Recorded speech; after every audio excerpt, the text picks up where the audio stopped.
Selamat datang di Pojok Santai.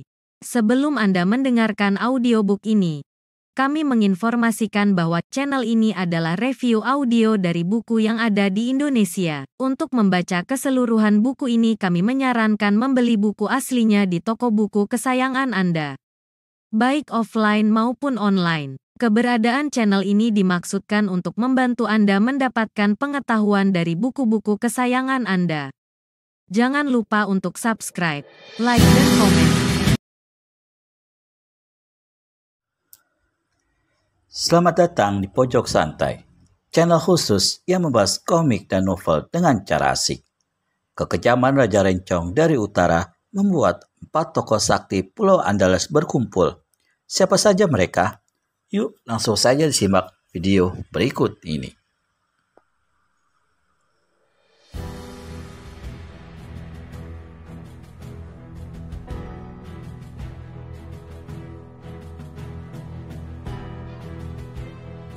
Di samping Datuk Mata Putih, Raja Rencong juga telah berguru dengan seseorang sakti lainnya yang sampai saat ini tidak diketahui siapa adanya.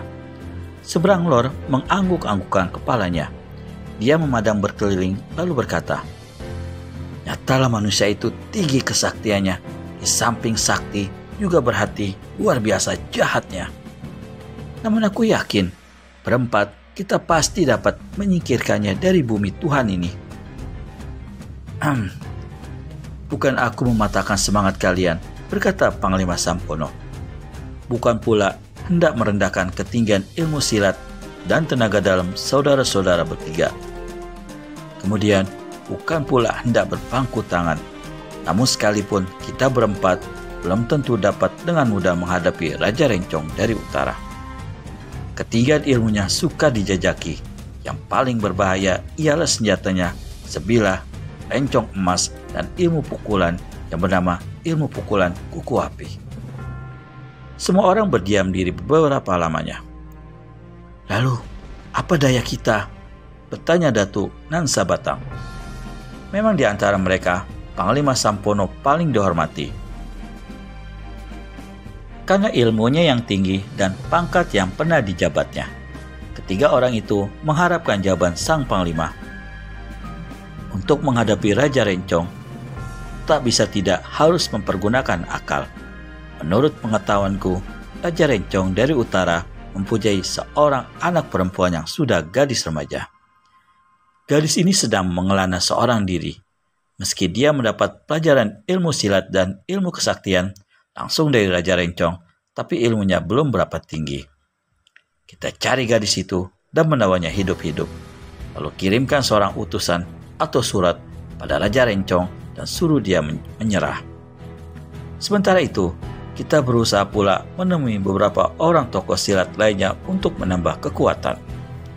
Meski anaknya kita tawan, tapi manusia macam Raja Rencong bukan mustahil mau mengorbankan keselamatan anaknya agar dapat membasmi kita. Semua orang menyetujui akal Panglima Sampono. Setelah dirundingkan lebih masak, maka rencana pun diaturlah. 1 hari kemudian, keempat orang itu turun dari lereng Gunung Sinabung. Sinar matahari yang tadi panas terik kini memudar kilauannya. Langit yang tadi cerah kini mendung tertutup awan hitam yang berarak dari jurusan utara ditiup angin keras. Agaknya tak lama lagi akan segera turun hujan lebat. Di kaki bukit yang sebelumnya diselimuti kemendungan dan kesunyian itu, lapat-lapat terdengar suara derap kaki kuda datang dari jurusan timur. Makin lama makin keras, dan dari pengkolan jalan kemudian muncullah seorang penunggang kuda berwarna coklat. Kuda ini agaknya bukan kuda biasa.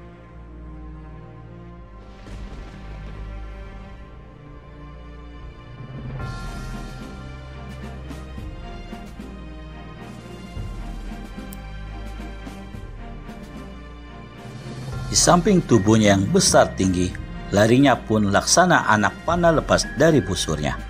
Dalam waktu yang singkat, binatang dan penunggangnya sudah meninggalkan pengkolan tadi sejauh 20 tombak. Kini kuda dan penunggangnya siap memasuki lagi sebuah pengkolan tajam. Meski pengkolan itu demikian patahnya, namun si penunggang tidak berusaha untuk memperlambat lari kuda coklat. Debu dan pasir berterbangan. Sesaat lagi, kuda bersama penunggangnya itu hendak memasuki pengkolan tajam. Dadak, Laksana melihat setan. Kuda coklat meringkik keras dan mengangkat kedua kaki depannya ke atas tinggi-tinggi.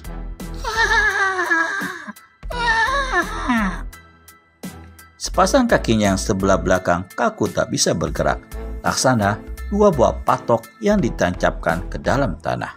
Si penunggang yang hampir saja hendak dilemparkan dari punggung binatang itu terkejut bukan main dan cepat-cepat lompat turun. Dia memandang ke depan lalu memandang berkeliling. Tak satu makhluk hidup pun yang tampak. Orang ini kemudian berlutut untuk memeriksa kedua kaki tunggangannya. Untuk kedua kalinya dia menjadi kaget sewaktu mendapati sepasang kaki kuda di sebelah belakang itu berada dalam keadaan kaku tegang akibat totokan-totokan hebat. Di tanah, tak jauh dari kaki-kaki kuda kelihatan dua buah jambu kluthuk. Pasti benda inilah yang telah dipakai untuk menotok kaki-kaki kuda tersebut. Dengan lemas, orang itu melepaskan kedua totokan itu, lalu berdiri memandang berkeliling dan membentak. "Shh, Bang, Anda yang berani kurang ajar, lekas tunjukkan diri." Suara bentakan itu melengking keras menggetarkan seantero kaki bukit, dan itu adalah suara bentakan orang perempuan. Dan memang, penunggang kuda coklat berpakaian ungu itu, meski parasnya ditutupi dengan sehelai kerudung, namun dari potongan tubuh serta rambut panjang yang menjenguk di kuduknya akan sangat mudah dikentarai bahwa dia adalah seorang perempuan. Tiba-tiba dari sebuah tebing yang terletak di pengkolan tajam yang tingginya kira-kira 8 tombak berkelebat dua sosok tubuh manusia. Wut, wut. Belum lagi, kedua orang ini menjejakkan kaki masing-masing di tanah. Dari jurusan lain, berkelebat lagi dua bayangan manusia. Dan sesaat kemudian, 4 orang laki-laki telah berada di situ dalam posisi mengurung si baju ungu di tengah-tengah. Si baju ungu mendengus marah di balik kerudungnya. "Siapa kalian?" bentaknya. Salah seorang dari keempat manusia itu maju selangkah dan berkata, "Jawab dulu, apakah kau anak Raja Rencong dari utara itu atau bukan?" Sepasang alis di balik kerudung mengkernyit dan dua bola mata yang tajam memandang meneliti keempat laki-laki di hadapannya. "Apa maksud kalian terhadap anak perempuan Raja Rencong?" "Jawab dulu pertanyaanku tadi." "Aku memang Pandasuri, anak Raja Rencong dari utara," jawab perempuan itu dengan garang. Lalu bentaknya, "Kalian berempat mau apa?" "Hah, kawan-kawan, akhirnya berhasil juga kita menemui gadis ini," kata laki-laki tadi yang bukan lain seberang luar adanya. "Ketahuilah, kami berempat sudah sejak lama mencarimu untuk diculik. Sebenarnya, mungkin kau tidak punya salah apa-apa, tapi akibat dosa-dosa bapakmu, paksa kau kami culik. Kalau begitu, kalian adalah bang, pengecut yang tak berani berhadapan langsung dengan bapakku," tukas Pandasuri. "Kalian mau menculik aku? Silakan. Tidak semudah itu untuk menculik anak Raja Rencong dari utara." Seberang luar dan ketiga kawan-kawannya yaitu Panglima Sampono, Lembu Ampel, dan Datuk Nan Sabatang saling memberi tanda lalu menyerbu dari 4 jurusan menyerang ke satu sasaran yaitu Pandasuri. "Hiat!" Dengan keluarkan tertawa mengejek, Pandasuri jejakkan sepasang kakinya ke tanah. Dan sekejap kemudian, tubuhnya yang ramping itu melesat ke atas setinggi 5 tombak. Wush! Dari atas, dia gerakkan ke 10 jari-jari tangannya sekaligus. Maka 10 larikan sinar kuning kemerahan mencurah ke arah Panglima Sampono dan kawan-kawan. "Pukulan kuku api!" seru Panglima Sampono. "Lekas menyingkir!" Keempat tokoh silat itu sebenarnya bisa balas penghantam langsung ke atas, namun mereka belum mengetahui sampai di mana ketinggian tenaga dalam lawan. Hingga kalau mereka tak menyingkir dan tenaga dalam lawan lebih tinggi, sedikit saja dari mereka pastilah mereka akan celaka. keempatnya melompat ke belakang sejauh 7 langkah, lalu sekaligus menghantamkan tangan kanan ke atas. 4 gelombang angin keras laksana puting beliung menerpa satu jengkal di atas kepala Pandansuri. Panglima Sampono dan kawan-kawan sengaja menyerang bagian satu jengkal di atas kepala si gadis karena mereka hendak memaksa gadis itu turun ke tanah kembali untuk kemudian diringkus hidup-hidup. Pandansuri memang tak ada jalan lain, terpaksa melayang turun ke bawah.